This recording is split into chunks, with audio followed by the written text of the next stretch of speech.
Amanda here, and I have the pleasure of being in Delaware, Ohio today. The lovely Sarah, one of Meyer Hatchery's remote team members, has invited us down to her farm today to have a look at her poultry setup. So we're going to start off by looking at our turkeys. I just got an order of turkeys that I just split with you, Sarah, right? Yes. Because our heritage turkey minimum is 20. Most times, most of us can't handle 20 poults at one time. So we decided to go in and split an order. So I am not only here to do a live, but also to pick up my half order of heritage turkey poults. So let's zoom on in and look at them.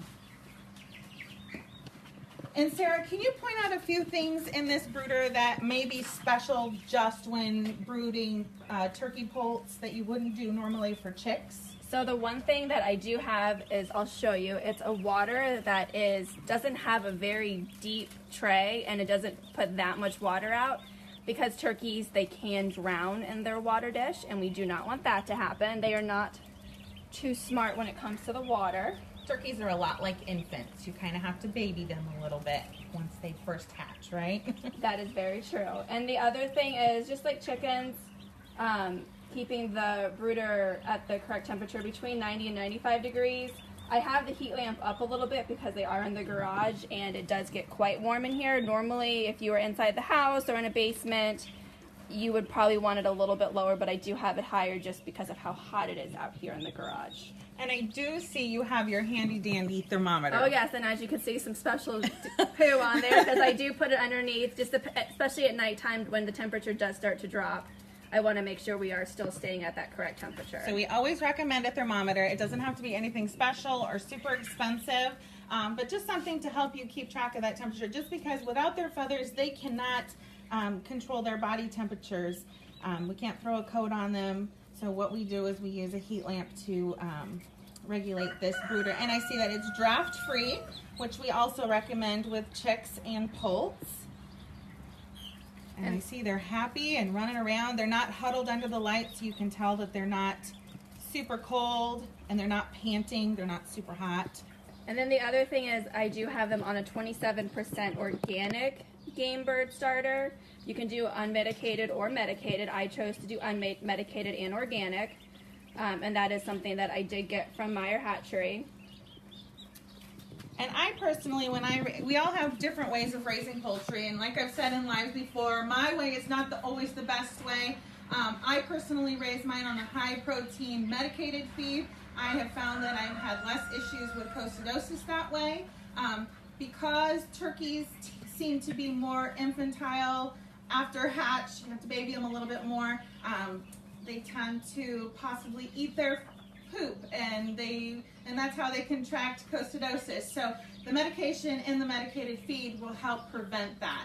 But I do see that you have the cord on hand just in case. Just in case we do have an issue, I do have the cord where I can treat them with a 21-day program or the 5-day in case I do see symptoms of it. And she is feeding unmedicated, so she can use that. If you are feeding medicated, we do not recommend using both. It's too much at once. So it's either medicated feed or cord if needed. So not both. Let's see, I see a little setup over here. Can you kind of explain what's going on? Sure. So I have two different ages of chickens over here, or chicks. I have ones that are about 6 weeks old, and then ones in this little section that are about 4 weeks old. And they were in two separate brooders, and they need to go outside soon, and I wanted them to all go outside at the same time in the same area. So right now I'm introducing them and getting them used to each other so they can be put together. Yeah, because if you introduce chicks of different ages or birds of different ages and different sizes, they're more likely to pick on each other because they're not used to each other. There is a size difference. So it's good that you're slowly integrating them together so where you'll have less of a pecking order issue. And this handy dandy white thing that is around it, what is this? These are our brooder panels. So we do sell these in store individually, and I have 8 so I can make an octagon when it's not set up this way. But you can do as little as, I believe, 4 or 5, and you can put as many as you need to get the size of the brooder that you need for your setup. But this works great. They're very easy to clean, and sanitize for your next round, and I've used them probably 4 different times so far this year. Wow, and it looks like super easy to clean up your brooder space too. Just lift and scoop and change out the litter. Yes, Really very nice. easy. Awesome. And I hear you have a problem with chicken math. Just a little bit. So you want to show us Yes, you part of your chicken math problem? Yes, come out to my chicken yard. You can see my chicken math issue. And I'm sure, give us a like or a thumbs up or a heart if you also have a chicken math issue. I have yet to admit to one yet.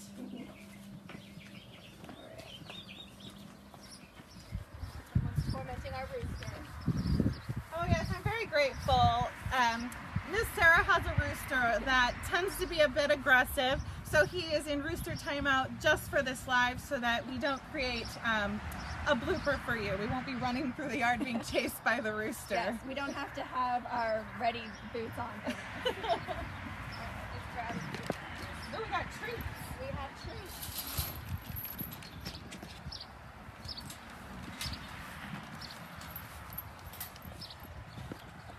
Alright, so there's Mr. Rooster in timeout. He is a great protector. I used to have hawk problems, and then I got Mr. Rooster, and we have yet to have a hawk problem. So he is a great protector of my flock. So yeah, I noticed you don't have any netting or anything protecting the run or the chicken yard. So he keeps the hawks away, huh? He keeps the hawks away, that and my dogs. So roosters are good for 2 things that I can recommend. To keep away predators and hawks. They're really good at getting your hens inside if they spot a predator or a hawk. And then they're also good for fertilization, because I know you also do fertile eggs as well. The ones in the garage, those were ones that a local teacher hatched from our hatching eggs. Awesome. So he's doing his job. He's doing his job. Okay. All right, so let's go. I'll take you to one of our coop areas. So if you're just tuning in, let us know where you're tuning in from. I'd like to see where you're watching from. Uh-oh, I see a hole in the ground. Yes, let's look at this hole. So my chickens throughout my yard, they create little holes, and this is where they do their dust bathing. And what you can do is I have a bag of our diatomaceous earth, and you can literally just take a handful and add a little bit to there. And as they roll around, that will also help get rid of the mites and lice and any other parasites that may be on them. Just with the dirt, it's just another good additive for them. Another good thing to add too, if you have bonfires or a fireplace, wood ash is really good for helping with bugs that affect your poultry as well. All right, so let's go in. Hello. Got chickens with stage fright.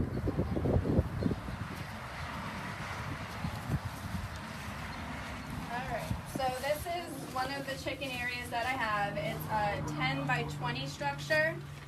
And we have our PVC feeders right here, which are really easy to fill. You just remove the lid and put the feed up there, and goes out to the bottom, less mess and waste this way that we have found. Ooh, cost effective. Cost effective. So we have 6 set up for them. And are you using Meyer feed with your layers as well? I am using our non-GMO layer feed. Awesome. And then over here we have 8 nesting boxes, and then, Oh, the turf nest pads. yeah, so I use 5-gallon buckets, and then I use our turf nest pads that stay in here. And the nice thing about these is since we have this lip, they can't come out. So there's no pushing them out, which helps with less egg breakage. So I do these, they're easy to take out. You just spray them off, and then they're nice and clean. So I use all of those for my nesting boxes instead of straw. So how many chickens do you have that are laying right now, approximately? I have, I believe, 25 to 30 that are laying. And do you find that they each use one different or just a few of the nesting boxes? Probably about 5 of the 8. Isn't that funny? I know I have like 8 myself, and they choose the same 2 nesting boxes every time.